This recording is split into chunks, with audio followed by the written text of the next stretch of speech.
Tyageshwara Swami was trying to make clear the dialectical secret in the Madhu Brahma that begins Yam Prathavi Sarvesham Bhutanam Madhu Chayam Adhyatmam Chari Astejo Mayo Amardamaya Purusho.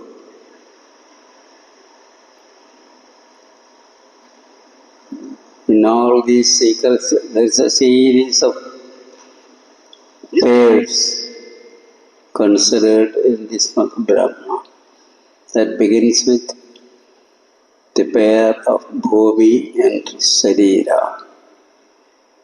There is one Tejomayo Amardamaya Purusha, a Purusha that is Tejomayo, effulgence in essence, and Amardamaya, that is immortal in essence.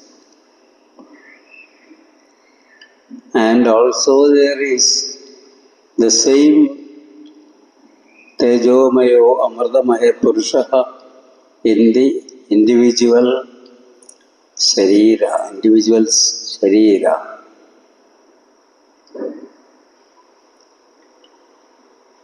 So these Bhumi and Sharira are the two dialectical counterparts.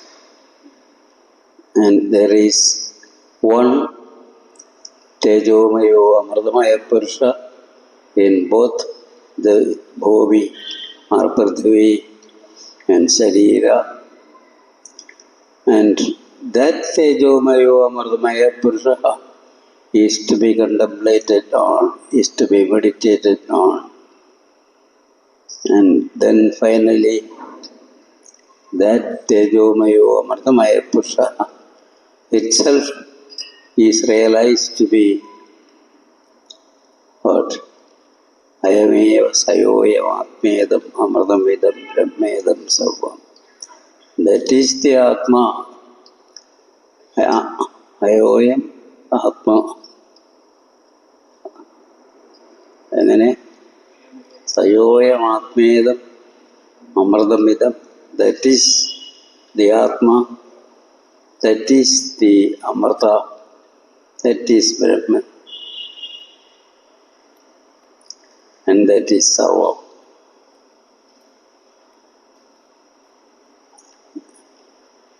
You can say the entire Vedantic speculation is condensed in each of these pairs that begins with the pair of Prithvi and Sharira.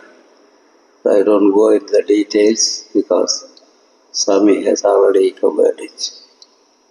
I wanted only to make clear the dialectical secret implied in each of these pairs. And in each of these pairs we see the same Tejomayo Amardamaya Purusha. That is Atma, that is Brahman, that is immortal, that is everything.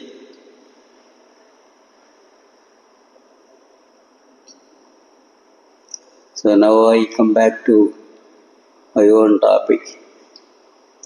Kenopanishad, the third Khanda. This Khanda or section deals with a story. It is a story that is treated as Arthavada Para. Arthavada means telling a story after a philosophical speculation is completed. In support of that philosophical theory, there is one story told. That story is called Arthavada. So this is a story that is Arthavada in import.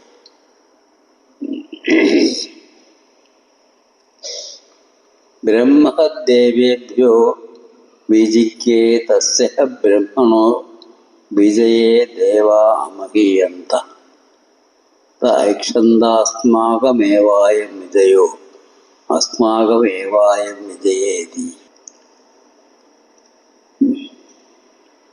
All of us know about the story of us, the war that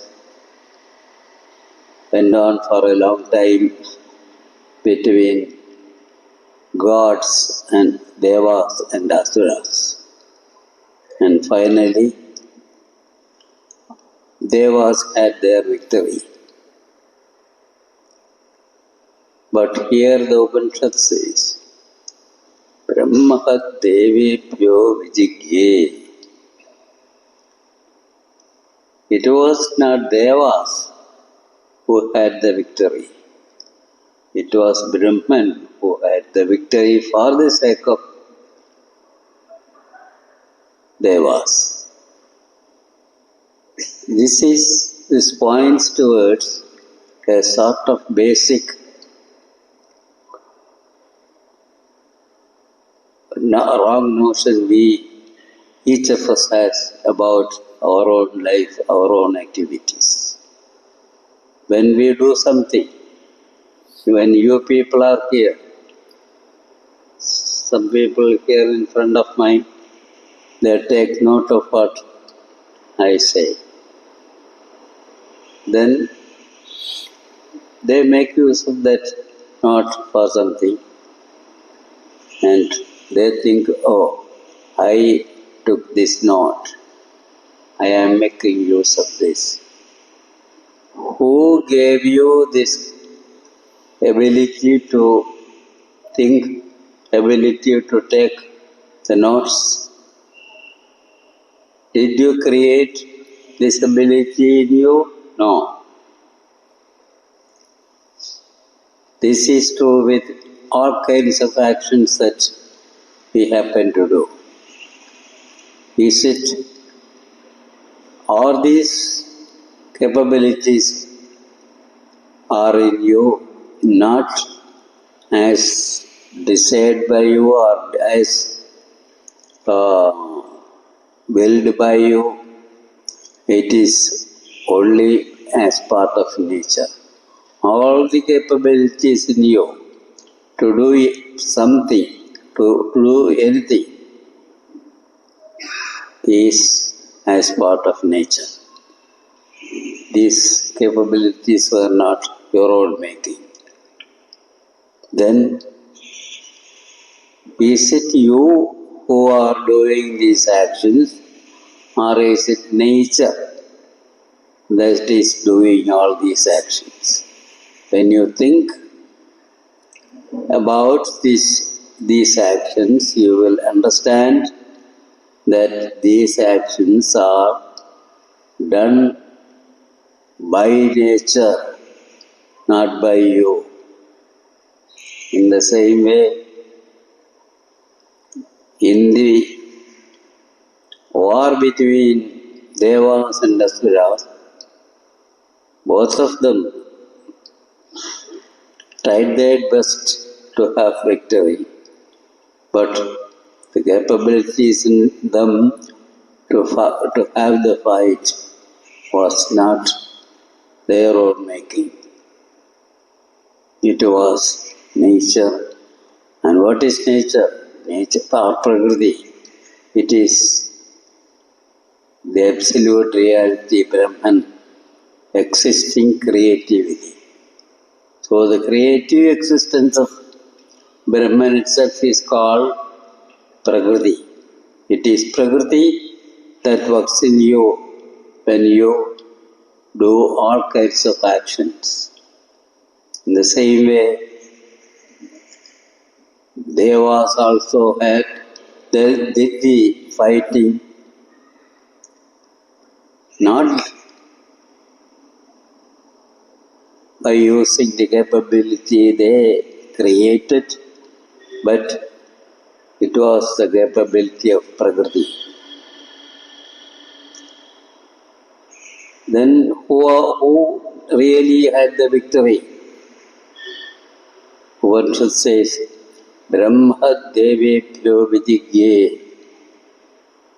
It was Brahman who had the victory for the sake of gods, devas. So the real victory was that of Brahman, not of the devas.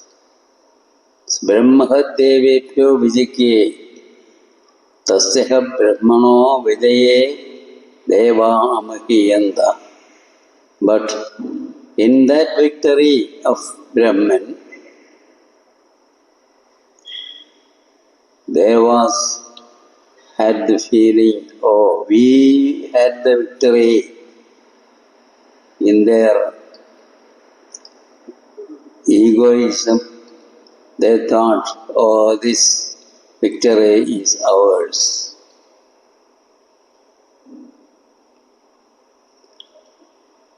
Taikshanda-asmakam-evayam vijayo.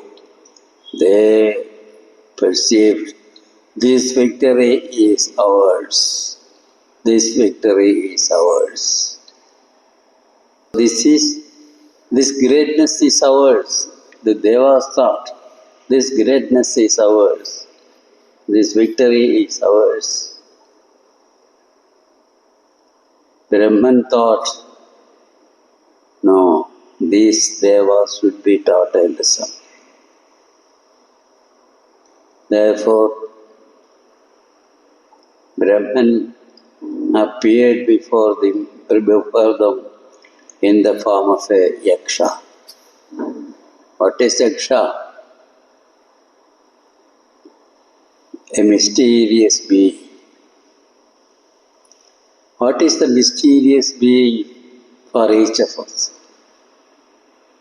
The mysterious being for each of us is nothing but this world. This world, when we think of it deeply, is a mysterious entity. So it is a yaksha. That means Brahman appeared before the Devas in the form of the yaksha, that is nothing other than this world.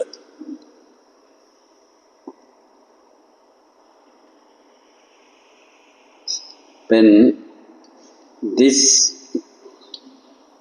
yaksha appeared before them, they were in a confusion what this yaksha is.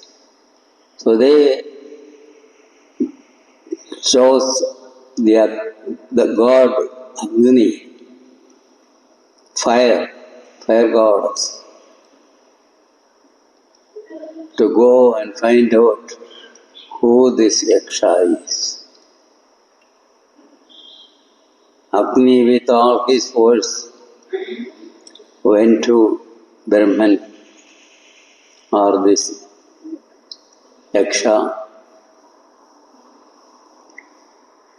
The yaksha asked, who are you? I am Agni. I am also known as Jatavedas. So what is your special capability? The yaksha asked. Oh, I can burn anything that is in this world. Oh, then this yaksha took a blade of grass and put it before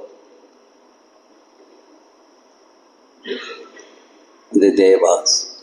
No, the Agni, who is capable of burning down anything. But this Agni approached this grass with all his force, but he could not burn it down. Then this Agni thought, well, who this Yaksha is? Who this Yaksha is? Then he thought, no, I cannot find out who this Yaksha is. Then he went back without being able to find out who this Yaksha is. Then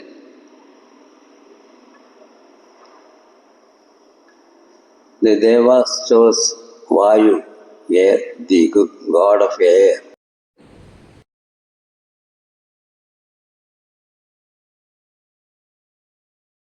Find out who this air was. Vayu also went all his force towards the Yaksha, and the Yaksha asked, who are you? Oh, I am Vayu, and also I am known as Mahadeveshwara.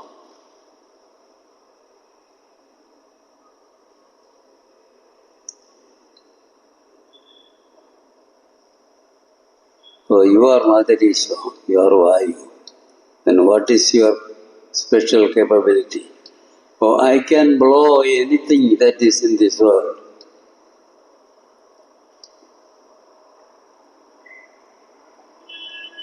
Then the Yaksha put before him the same blade of grass. You blow this away. Vayu approached this grass with all his force, but he found that this blade of grass was not moving from there. He could not burn it down. Then he thought, this Yaksha is not an ordinary one, something very great, something beyond his grasp. Then he withdrew himself from there without being able to find who this Yaksha was. Then finally, the Devas chose Indra himself, the chief of Devas, Indra himself, to go and find out who this Yaksha was. Indra, with all his force, went there. Then, all on a sudden, this Yaksha disappeared.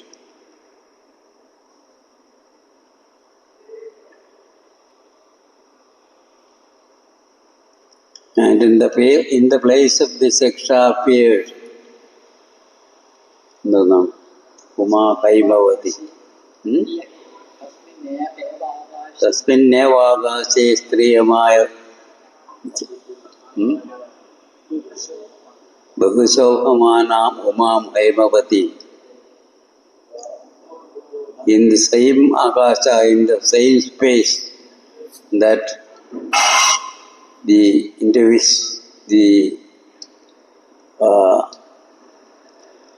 Yaksha appeared, disappeared, there appeared, oh,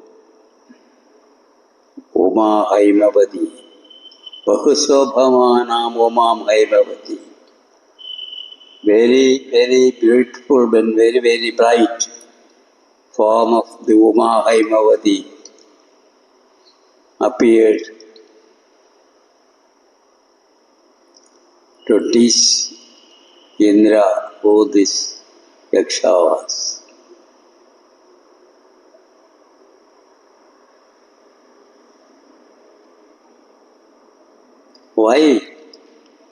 Why should a beautiful woman should appear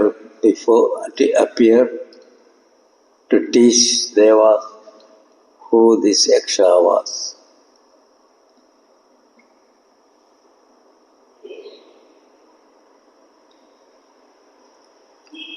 It is not very clear even to me now. Why this? എന്താ സ്വാമിക്ക് പറയാം? Why should a beautiful woman, why not a man, appear before Indra to teach him who this Yaksha was? Why?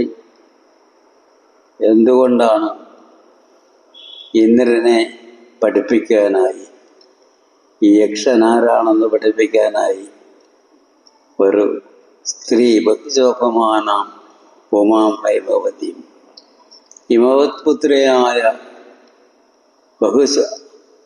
വളരെ അധികം ശോഭയോടുകൂടിയ സുന്ദരിയായ ഒരു സ്ത്രീ വന്ന് നിൽക്കുന്നു ആ സ്ഥാനത്ത്. യക്ഷൻ മറഞ്ഞുപോയി, യക്ഷനെ കാണുന്നില്ല. സത്യം കണ്ടെത്തുവാൻ ശ്രമിക്കുന്ന നമ്മൾ. അപ്പോൾ ഞാൻ ഇംഗ്ലീഷിൽ നിന്ന് മലയാളത്തിൽ today is the day for English, so I can have my talk freely in English today.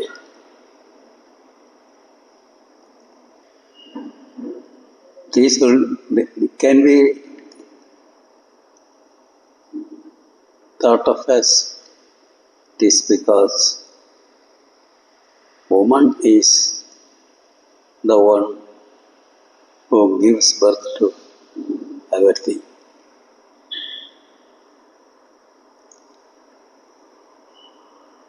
What appeared before them, before the gods or devas was an Yaksha. Yaksha represents the entire world. The entire world appears and disappears, consists of phenomena that appears and disappears. Appearing is a form of birth. Disappearing is a form of death. That birth aspect is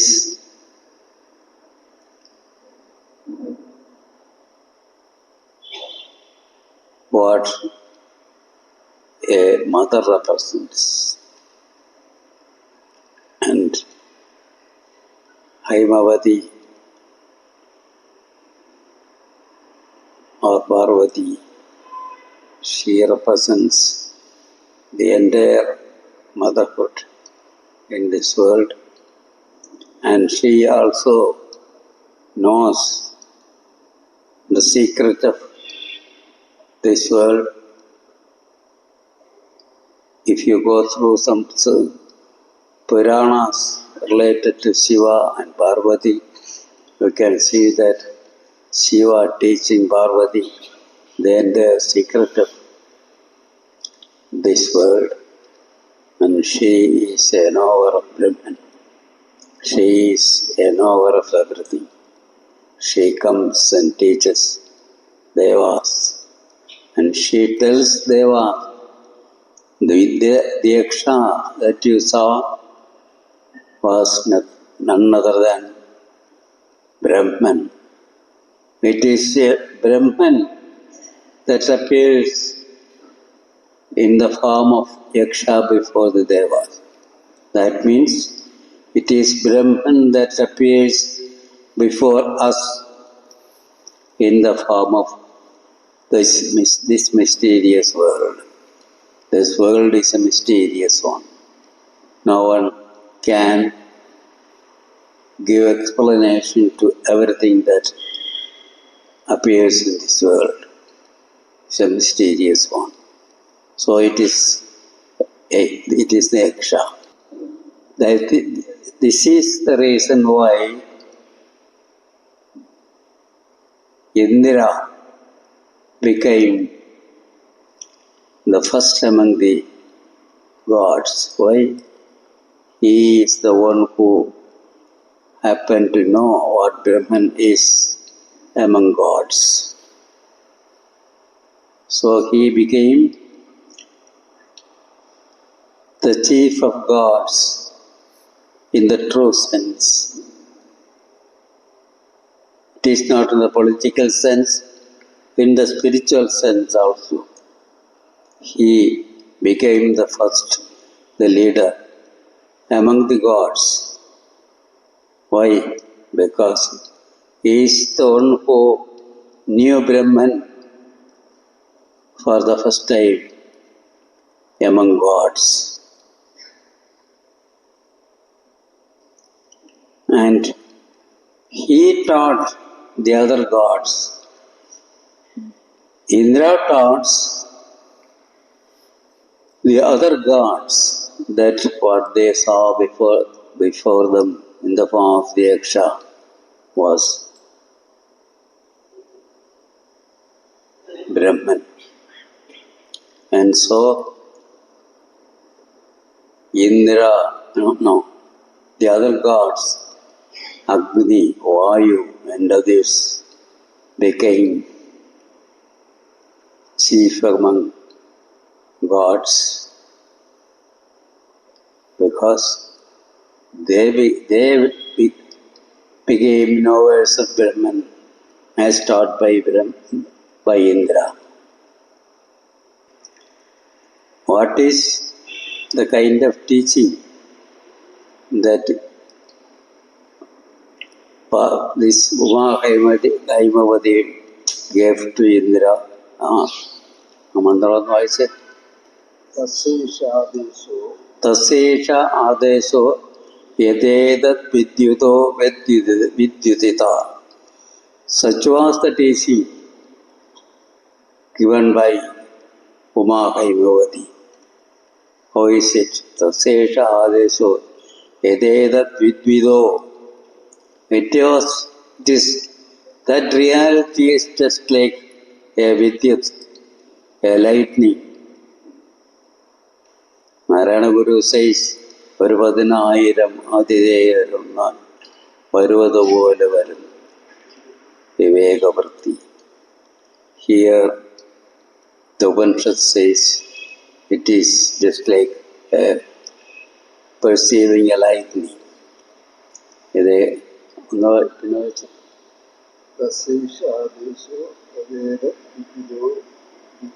Vidyuta iti nimimashada ityate padam. Or it is just like the winking of the eyes. We don't know what happens when our eyes wink. Every moment it is happening. When it closes, we cease to see anything. When it opens, we perceive everything. And this happens every moment in our eyes. But we don't know it.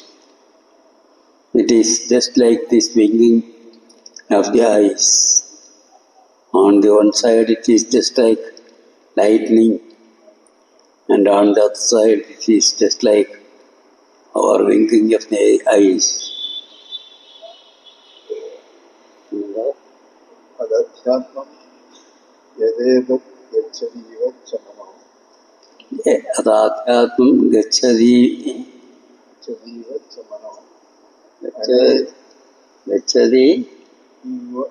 chamanam. ഈ ബ്രഹ്മത്തെ സംബന്ധിക്കുന്ന അധ്യാത്മമായ ഉപദേശം. മനസ്സ് ഈ ബ്രഹ്മത്തെ പ്രാപിക്കുന്നത് പോലെ ഇതേ മനസ്സുകൊണ്ട് തന്നെ അതിനെ അനുസ്മരിക്കുകയും ചെയ്യുന്നു. നിരന്തരമായ സങ്കല്പവും ബ്രഹ്മങ്ങൾ.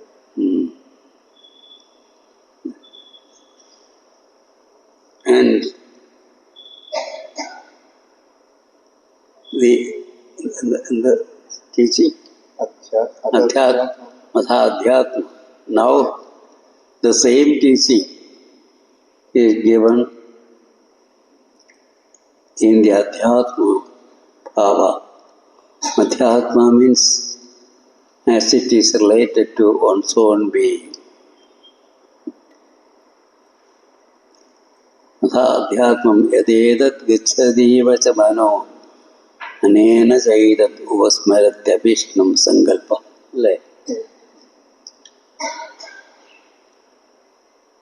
It seems my mind reaches Brahman.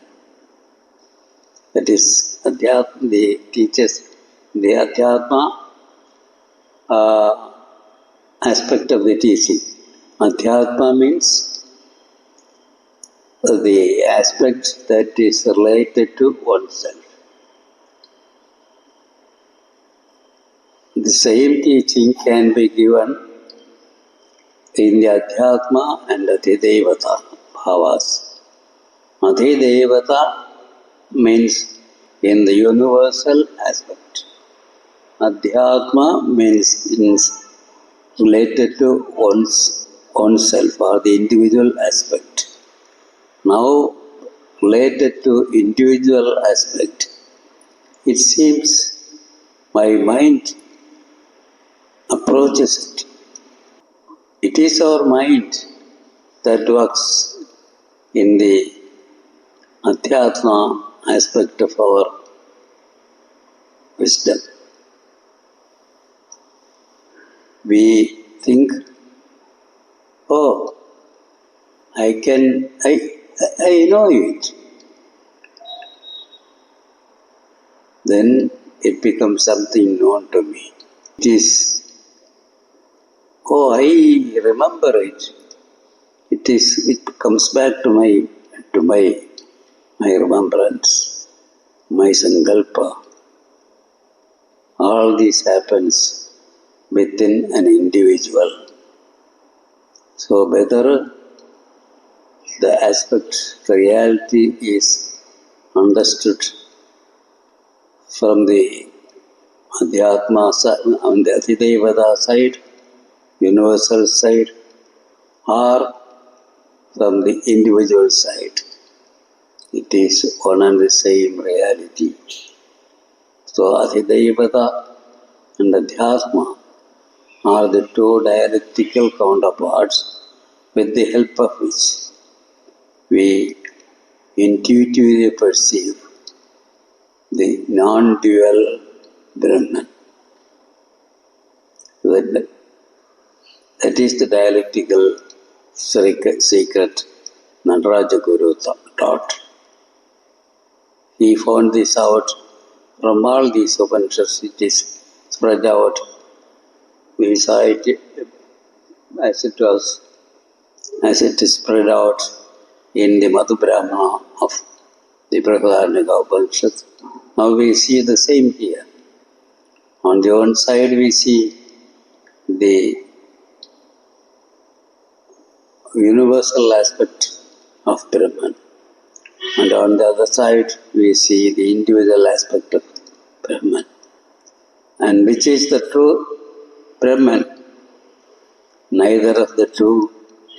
It is a non-dual reality that we can approach through our intuitive meditation with the help of these two dialectical counterparts, these two opposite facets. And that is where the speech doesn't reach, the mind doesn't reach.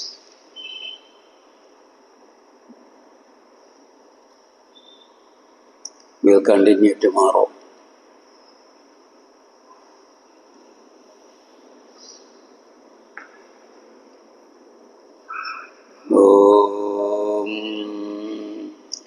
Om പൂർണ്ണമദഃ പൂർണ്ണമിദം പൂർണ്ണാത് പൂർണ്ണമുദച്യത്തെ പൂർണ്ണസ്യ പൂർണ്ണമാദായ പൂർണ്ണമേവാവശിഷ്യത്തെ.